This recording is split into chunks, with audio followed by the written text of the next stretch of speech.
the first question I want to ask you is just really personally, what what do you know about classical education and what attracted you to it?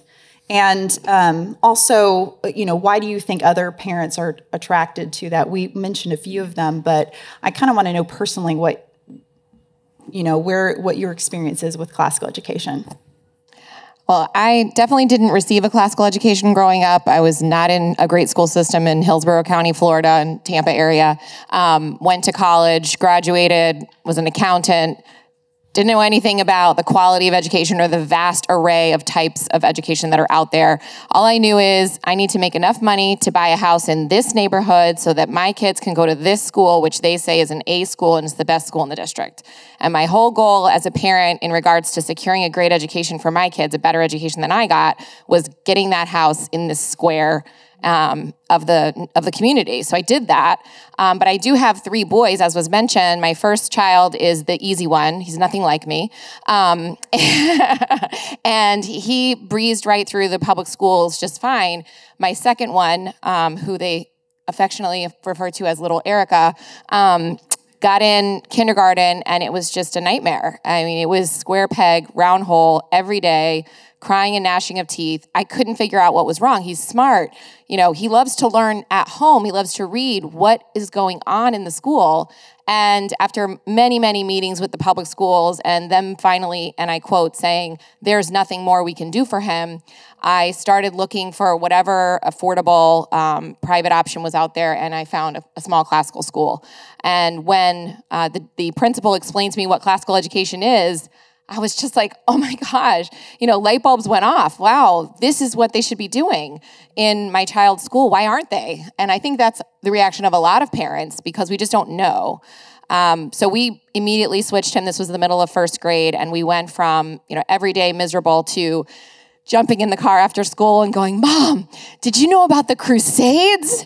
And talking to me all the way home about everything he had learned. And it was a different child from that day forward. So I found a way to help others access those same opportunities by helping to start a Hillsdale College charter school in my community. Excellent.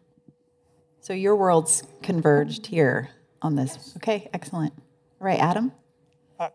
I kind of backed into it.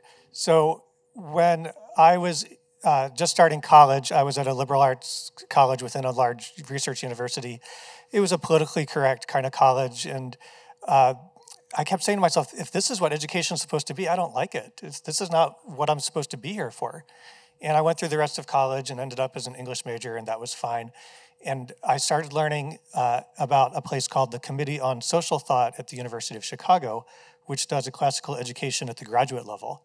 And to make a long story short, they really do it. You read the great books, you think about great ideas, and as a graduate student, you basically get a liberal arts education as your master's degree. And that was when I really got a master's level understanding of a few things. And in that context, the University of Chicago was really doing that still for their undergraduates. And I got to teach in the undergraduate core. They called it a core. They didn't have majors because they didn't want people to think that that's what you were supposed to do. You could concentrate in something, but you were there to get a liberal arts education. And so to me, classical education was subsumed under the label of liberal arts education.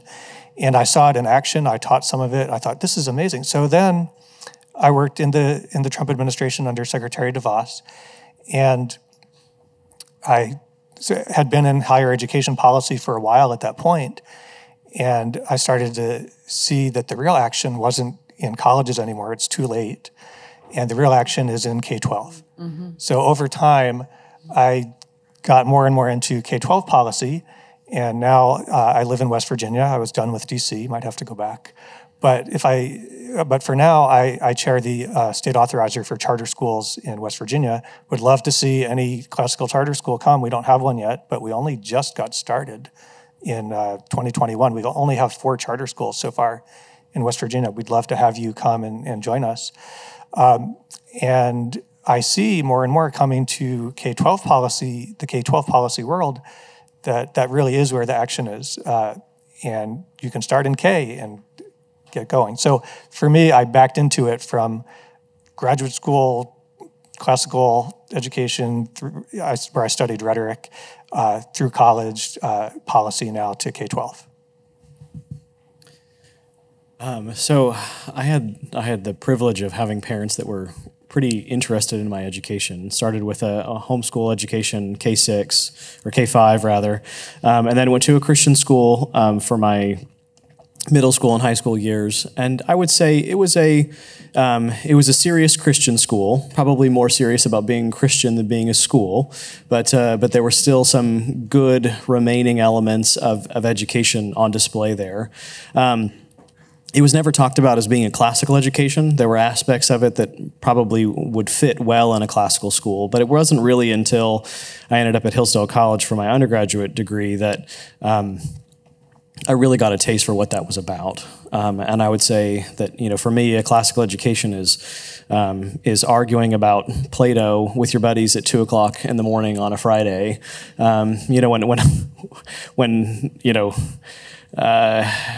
That's not something that most college students do, right? But it is something that we did at Hillsdale. It's something that continues to happen there. As other schools say, oh, well, we're going to drop all the core requirements and we're going to do all these things because we think that's what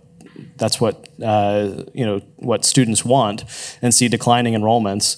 Hillsdale says, no, I think we should have a bigger core. We should require more of our students, and that turns out to actually attract people. People want that. And I got to really enjoy that and see what it was. And I finished college and I thought, this is really great. I want to keep doing more of this. So I went to graduate school.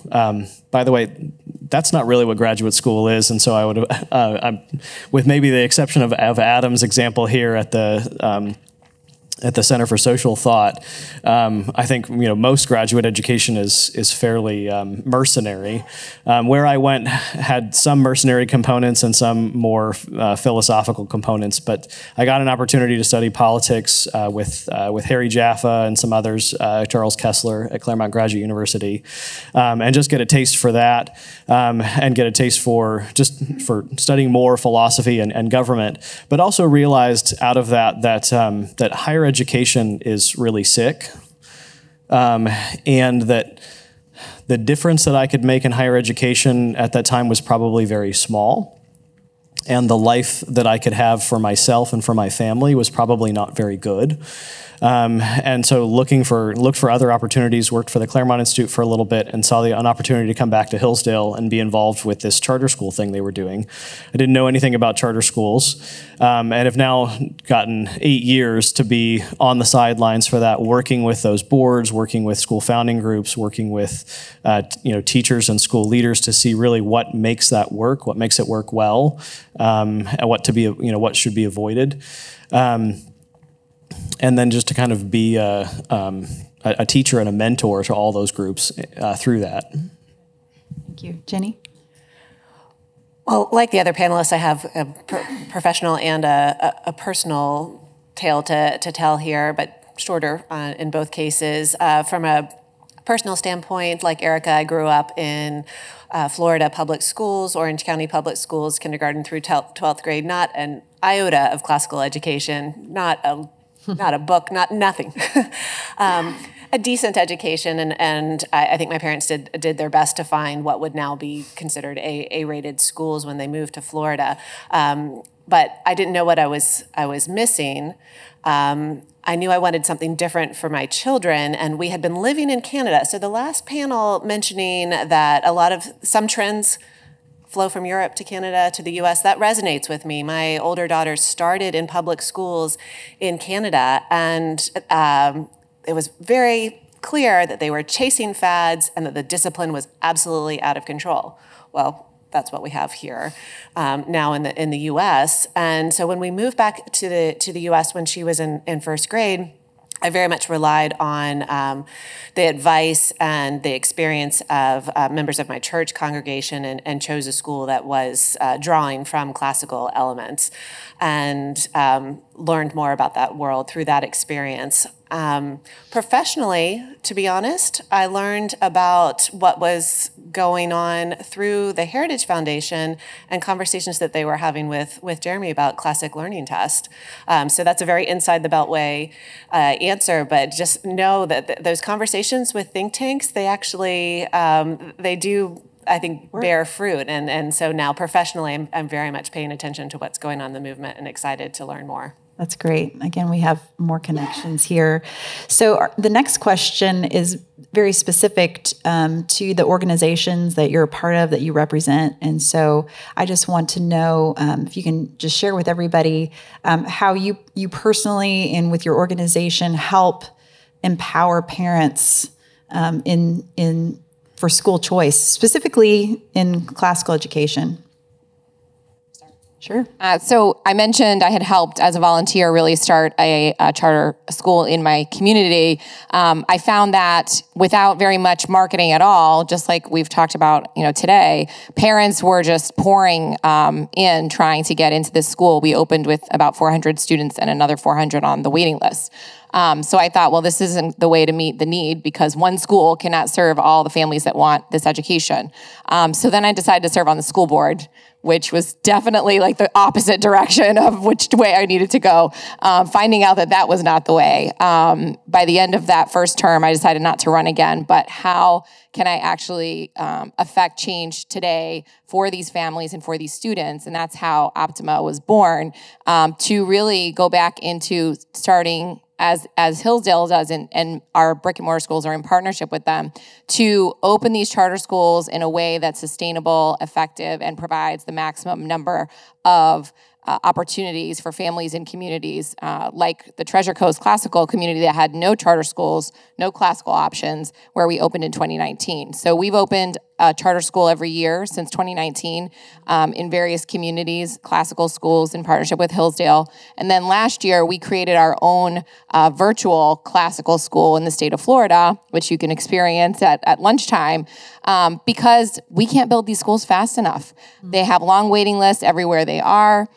There are rural communities that it's just not feasible to have a publicly funded charter school. So during the pandemic, we found that there really isn't a free public classical option available to families.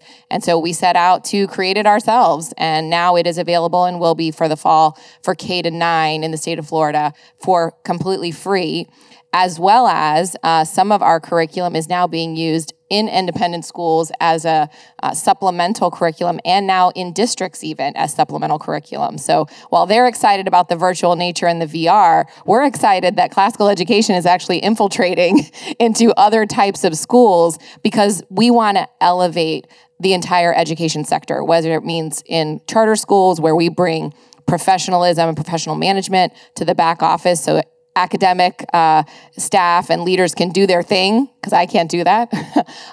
So we bring that to the back office, but also having the ability to get into other types of schools and expose students whose parents may never look for a classical education to what we believe is really the very best. I'll just say a couple of things about the Heritage Foundation. We have a great education team, really strong policy people who have been in the K-12 space for a long time, spread out in different parts of the country. I'm there really as the higher education policy person, so I'm still wearing that hat. But if you want to know what's going on legislatively or from a policy perspective in a state, one of my colleagues knows in detail and knows the right legislators to talk to, and knows who's on the House Education Committee and the Senate Education Committee and all that. So if you have a specific question, you can get in touch with me and I'll get in touch with my colleagues and we'll get you help on that.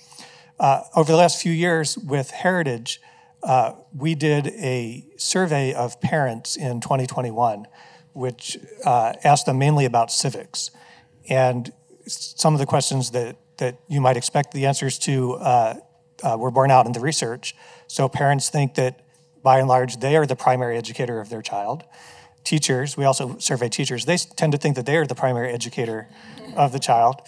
And nobody really thought it was the government. A very small percentage thought that somehow legislators or others were involved. So it's really a fight between the parents and the teachers.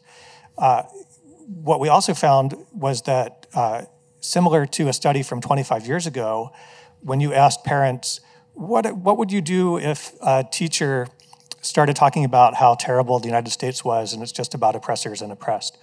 25 years ago, as well as today, large numbers of parents, half to 2/3, say, not only would I be upset, but I would be upset enough to go to the school and do something about it, to complain, across a number of different questions like that. So we, I think, helped empower parents by showing them that they were far from alone, that there were a majority probably of parents who agree with them about caring about the education of their children and doing something about it. And then third, we just put out a report card, state by state, on education freedom and related topics for education, state by state. So you can go to the Heritage Education Freedom Report Card and see what the numbers look like for every state. You heard yesterday a couple times it was mentioned Florida overall is number one. They use Z-scores, so I had to learn what Z-scores are. But they look at a bunch of different criteria in the areas of education freedom, transparency, regulation, and finance. Finance is not about how much money you're spending per student, but what's your return on investment based on test scores. But lots of good criteria. And so for the people in this room, it only helps so much to know what the ranking of your state is. That doesn't help a lot. But if you go into the methodology section and find the different data sources, and if transparency means a lot to you, you can find those data sources. If cost means a lot to you, you can find those data sources, and a lot that I had never even known about. So I would encourage you to just check out the overall map, but then go into the methods section, find the topics that you care about most, and see if you have any policy interest at all in your state. That's a really nice place to start.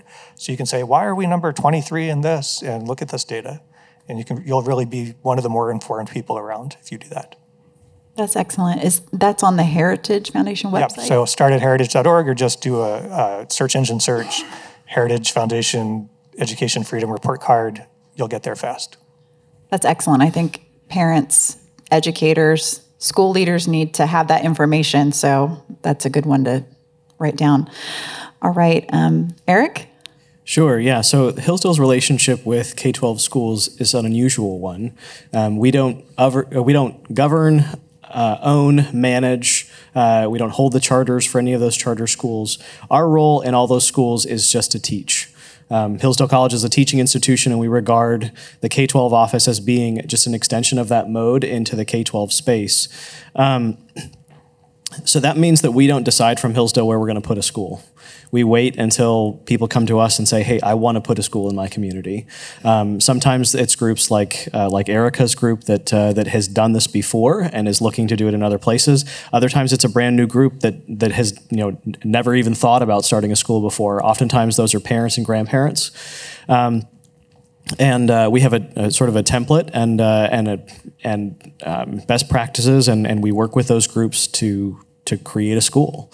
And so in that sense, really offering an option to those parents who can put in that time to really do something big. For lots of other parents, though, I think what we represent in a world of institutions that aren't trustworthy is an institution that parents can trust. That Hillsdale's name means a lot to people. They know what we stand for, and they can look around and say, hey, I've learned, especially after 2020, not to trust any of the people in the public school authorities. But Hillsdale represents something that I can trust my kids with. Okay, excellent. I work with two organizations. Corey's the best known at the American Federation for Children. I have a very behind-the-scenes role and have worked with them for a long time.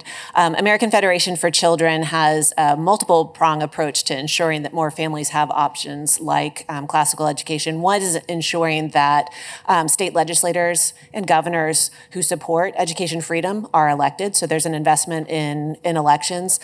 Secondly, that legislation is passed that will expand and create education options. And then third, there's an implementation role as well. So the LEARNS Act just passed and the governor signed it in Arkansas. Within days, the American Federation for Children will have a website set up that parents can go to and click on it to find out when and if they're eligible, because there's a phase-in process for that new education savings account.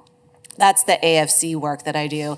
And then I'm the director at the Independent Women's Forum's Education Freedom Center. That's new. We started it last year, and we started it in response to what happened the last 3 years. We know that schools closed, that masks did not come off of kids, that quarantine policies were continuing to disrupt learning, and that parents were horrified when they discovered the radical ideologies that were being taught in the classrooms. And so we wanted to acknowledge those concerns, but we didn't want to dwell on those. Those are real concerns. The learning loss, it's a real concern. So we write about those, we talk about those, we have podcasts about those, very real issues. I testified before Congress a couple of times about this. But we want to give parents hope. And so that's with the Education Freedom Center, we want to say, we hear your concerns. We know that you are waking up and you're worried. We know that some of you are running for school board. We don't necessarily think that that's the solution, but here are the solutions, and that is very much expanding freedom.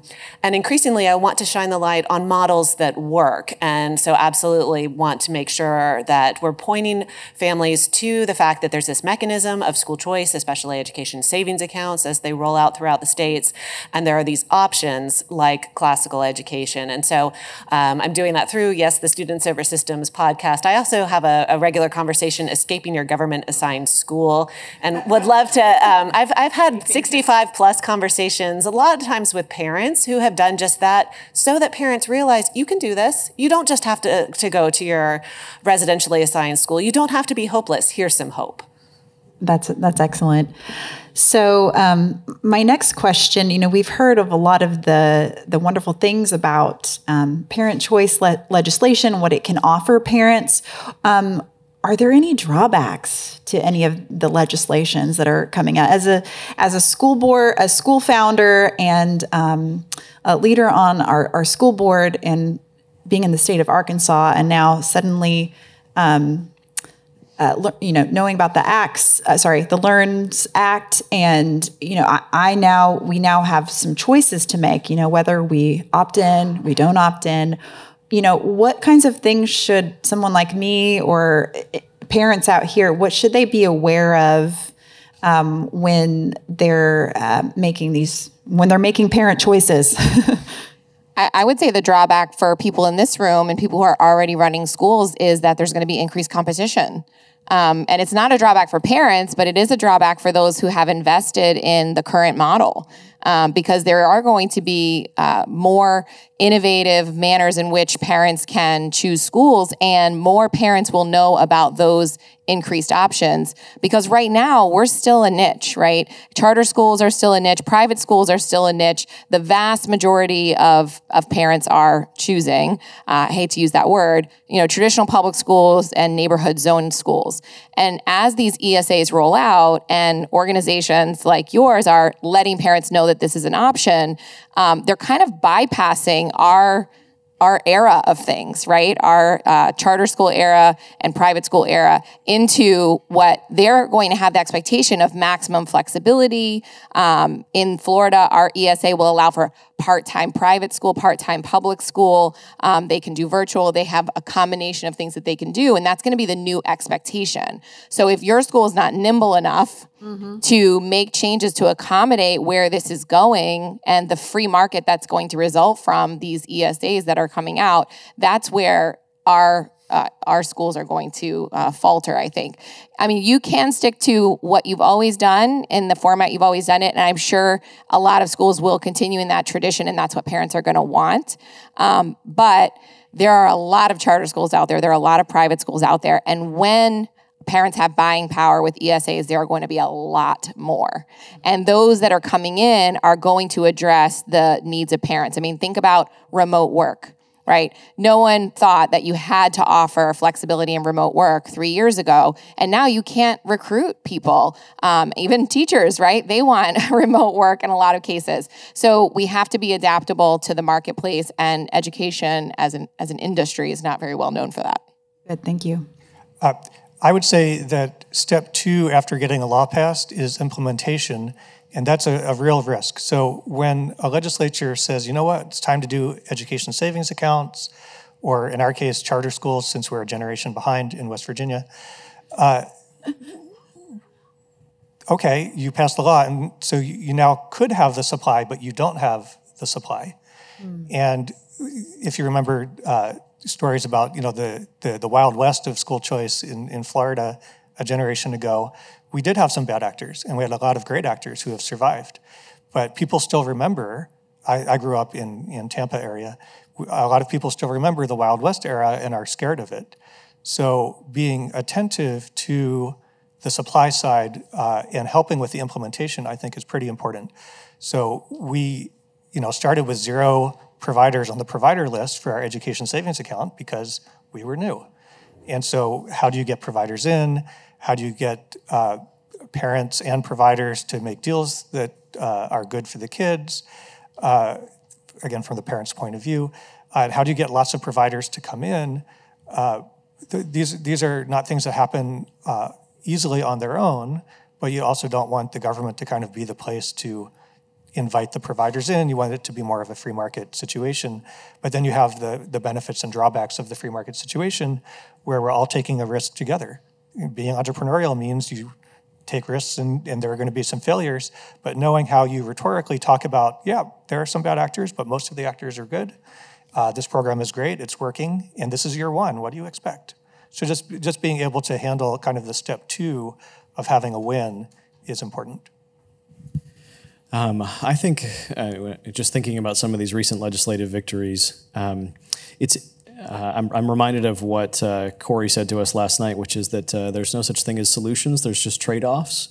That a lot of these recent legislative victories represent that. They represent sort of trade-offs.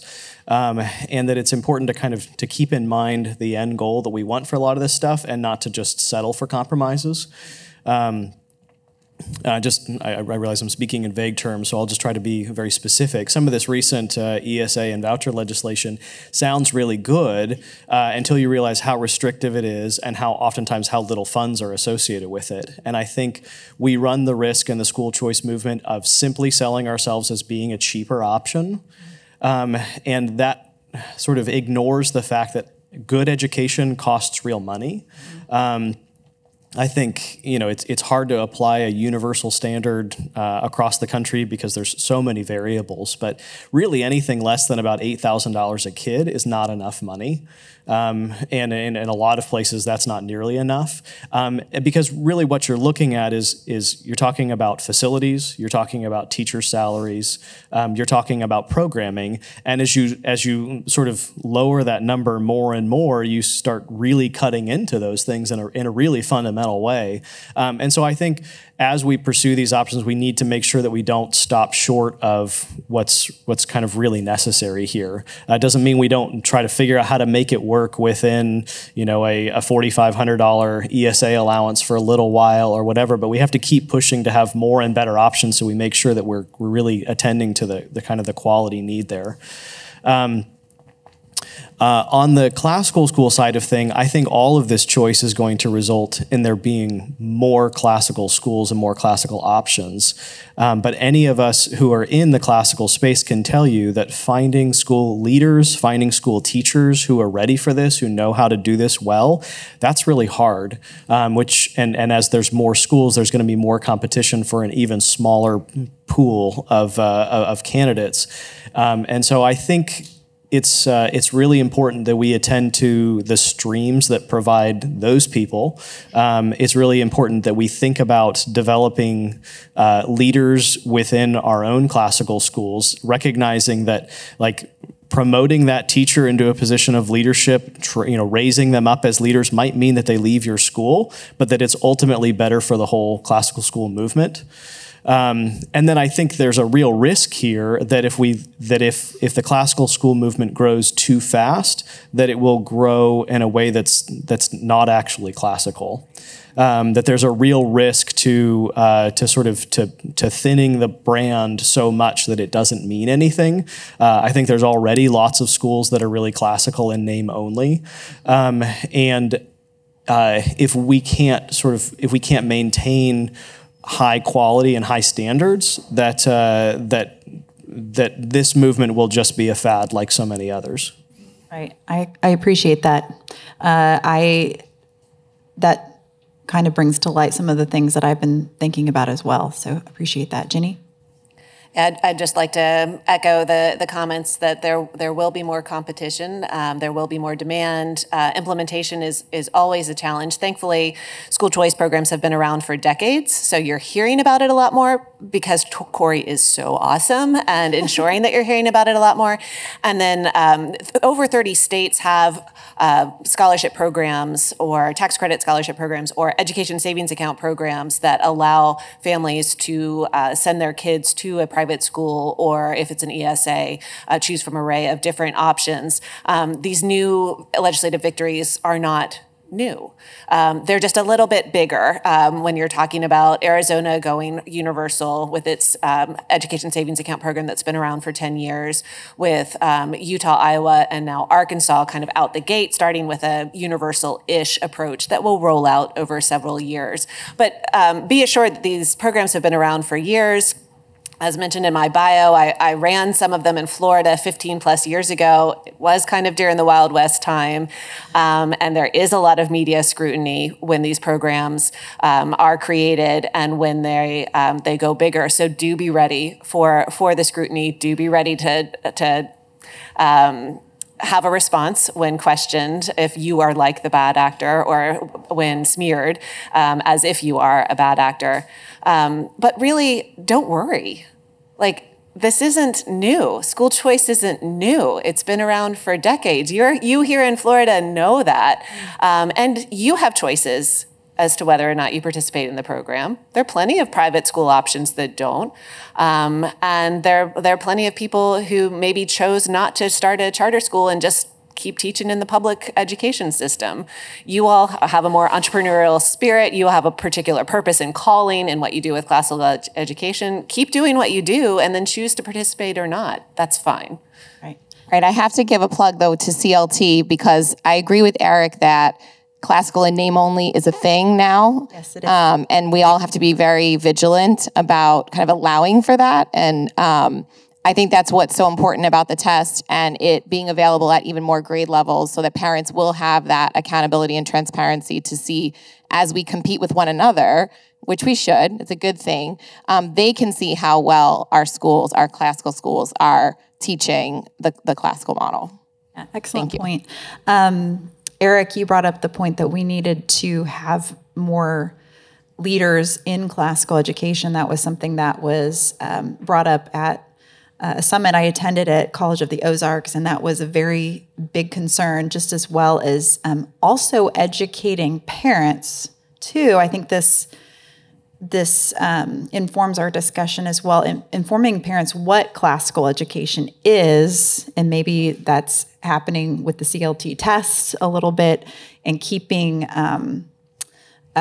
true to the spirit of what classical education is, because a lot of parents choose classical education, but maybe they don't necessarily know what it is. There's just a certain, they assume a certain product, which is not our goal.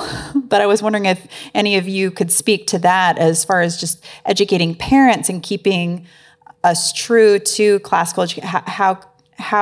How do you see that happening? Well, I'll bring it back to kind of the future focus and the growth of school choice. When parents have options, they research those options. Now, if you run a classical school, there's lots of parents that go there and have a different idea of what it is, and it's our jobs, once they are our parents, to educate them and hold symposiums and things for parents to really learn what our mission is. But if you think about the bigger picture and why school choice is so important is when parents have an option, they research those options in many cases.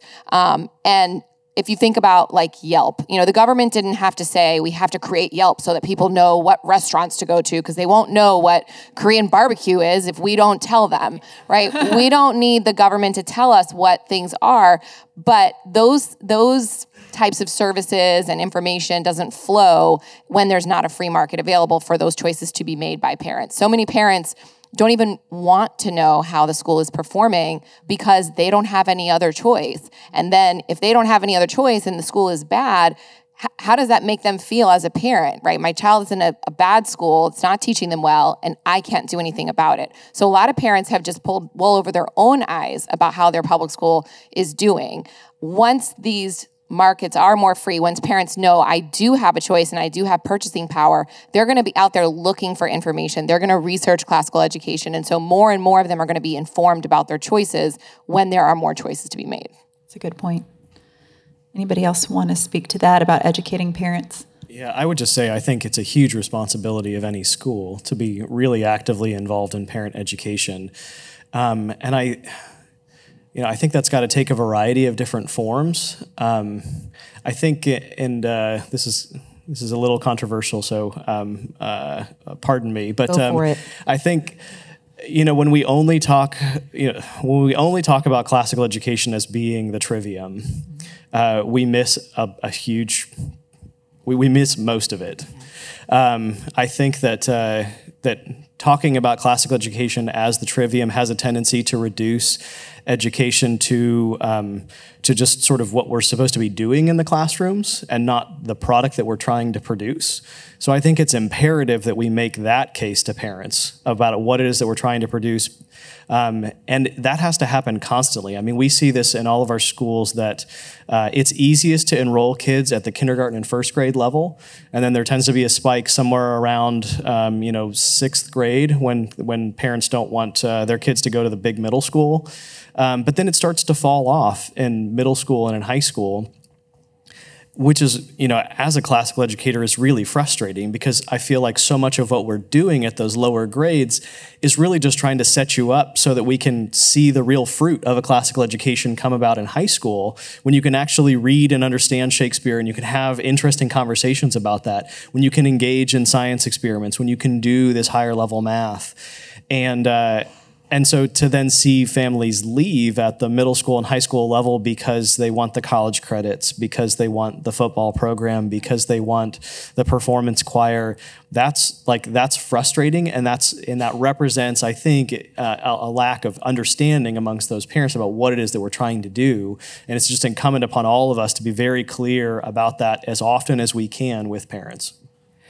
Yeah, I wanted to speak to the fact that parents choose schools for academic quality or reputation. That's the top reason across parent choosing private and charter schools. Structure, discipline, morals, character, values, instruction. So that aligns with Yale's missions. And then, of course, safety is also one of the top. So if a parent's choosing your school because their assigned public school is completely out of control, which is increasingly the problem because of the lack of discipline problems, and they just want their kids safe. Their kid was bullied, their kid was beaten up, that school is out of control. So they're quickly making a choice to go to this school that they know has structure, academic rigor, but it's safe. Mm-hmm.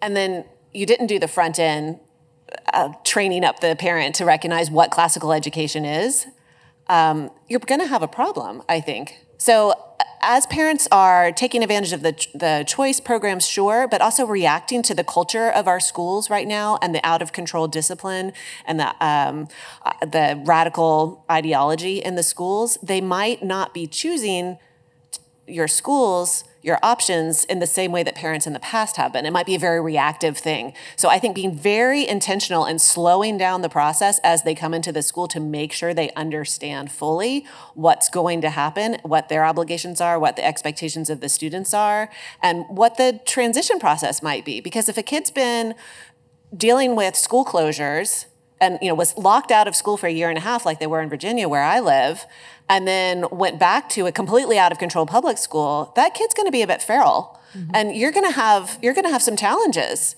And that kid's not going to fit in with the other kids. And that kid's going to feel bad for not fitting in. And then you're going to be having conversations with parents. So I think you might have, less so with the choice programs, but more so with the reactive nature of parents desperate to escape public schools. You kind of have your work cut out with you in training up parents. Right. Let me just add, this analogy might help a little bit, that when you think of a first-generation college student, they're there for the first time and their parents haven't had that experience, so the kid is figuring it out without the support of the parents, like even knowing how to help them through it. Maybe that analogy helps here for a first-generation classical education student whose parents didn't have a classical education but are trying to figure it out. That's good. And we have experienced that a huge amount of growth at our little classical school. And a lot of it was due to COVID, and we had parents reacting to our school. And so we have more students, but we also have a lot more parent education that we need to do. So I see that. It is now time for audience questions. So who has where is Adam still there with the mic? Who has the mic? Okay. You need a mic? Who has a mic back there? Awesome. So I would love it if you would ask your questions. We have about 10 minutes left. I'll start here. Great. We have 2 questions. Nobody's shy. No one's shy for this one. So I'm in Tallahassee, so the political world is really interesting there. So parent choice is forefront of everything that is happening, and parents have gotten the message. They have a big voice right now. The problem we're facing a little bit is that, as you had said, parents are coming to us for all kinds of reasons. They don't really understand what a liberal arts education is. So currently we're facing the situation where children are exposed to artistic nudity because they're seeing David, they're seeing Botticelli's Birth of Venus. They're reading Treasure Island and their child reads about someone being drunk. Our texts are not easy. So I'm kind of wanting to know if you guys are experiencing that at all. How are you dealing with parents who it's almost like they are opposing the very mission that they are trying to promote, but it's because they're coming to us because they just want to shelter their child and keep them safe? Great question.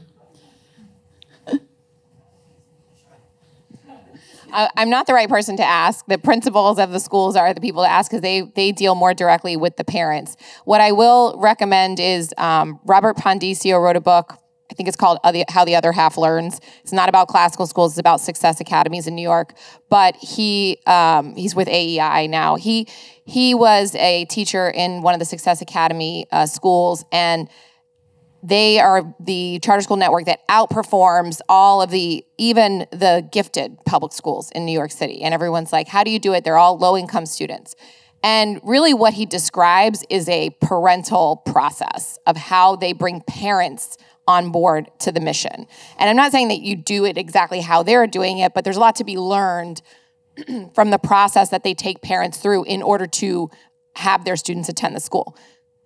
Now, hopefully we're all so fortunate because they have very long wait lists. And so they can do that because if the parent's not on board, ultimately the parent will decide, you know what, this is too much. I can't handle this level of responsibility for my child. Hopefully we'll all get there if we're not there already. But I think there's something to be learned about that way up front, very intense education process for parents to make sure that they know and they self-select what you're expecting of them and their kids. So I've thought about this a little bit from a free speech point of view. So looking at when the government does it, and you have mandatory attendance, you have a very different experience for the kids and the parents because the kid has to be there. The book is already in the library. The thing is there. And if you don't like it, you don't have a lot of exit in a lot of states. But if you're in a free market situation and the parent says, you know what, I want to shelter my kid, it's not for me to say you shouldn't do that. So I say, all right, parents, use your authority to decide where you want your kid to be educated. Choose the school that's best for your kid among the choices that are available to you. So in the non-government school choice world, more choice is better because some parents are going to say, you know what, I'm going to shelter my kid until age 17, and other parents will say, no problem, let them see all that they want to see, and some in the middle. So sure, let all those parents be able to do that. So coming up with a policy solution, I think, is a question of a free market solution, so you let everybody choose what they want. Good. So C.S. Lewis has already been brought up today, and I'm reminded of that passage in The Lion, the Witch, and the Wardrobe when Lucy asks if Aslan is safe. And the beaver, Mr. Beaver, laughs at Lucy and says, "No, of course he's not safe, but he's good." And I think that we, in a certain way, when we talk about the curriculum that informs classical education, we think about the Western canon. It's not safe either, and so there are these references to things that are real. But at the same time, we have to be very careful about what we put in front of kids and how we equip kids and parents for that. And so I think it's incumbent upon us to be very clear in communicating with our parents about what's going to be in the curriculum. We have out of Hillsdale, we produce a scope and sequence that includes all the resources that all of our schools use, and we're very protective about that document in the sense that we only license it to schools, we only make it available through that context. But once it's in the school, it should be something that parents can come and see, can look through, can say, okay, this is what my kids are learning, and have somebody who can explain the why of it. This is why it's ordered in this way. This is why we're introducing this now. Because I think, especially in this era where parents realize that they were being lied to, that we need to sort of bend over backwards to make sure that we are providing that clarity about what we're doing. Good. Have any more questions? Oh, over here? Yes. One more. Oh. Right here. All right. Oh, you're going to hold it. Thank you. So you hold it. Yeah, I'll make sure not to keep it. Your hands. That's okay. Thank you. Oscar Ortiz here, principal of the only Catholic school in Fort Worth, high school Catholic school in Fort Worth, Texas. I just want to give you a little bit of context about what's happening in Fort Worth so that my question makes sense.